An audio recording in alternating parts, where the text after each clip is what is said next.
Halo, kita masuk lagi Sigra IPX 1200 cc, tahunnya di tahun 2019.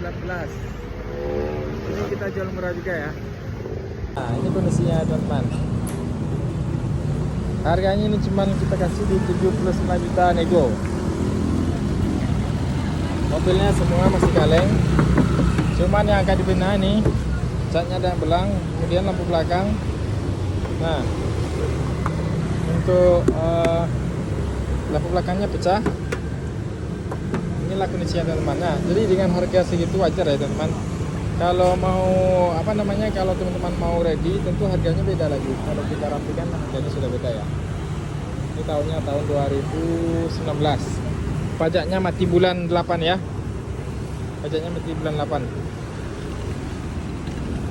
Tampilan dalamnya ya, kita buka dulu. Tampilan dalamnya masih lumayan bagus. AC-nya double, bangkunya masih cukup 3 baris. Bangkunya satu lagi masih dilipat nih. Nih. Iya. Bangkunya ya. Dalamnya kotor ya teman-teman, maklum ya. Nah, oke teman-teman, tunggu apa lagi? Segera dapatkan unitnya sekarang juga daripada terlambat. Oke, sekian dari saya. Terima kasih.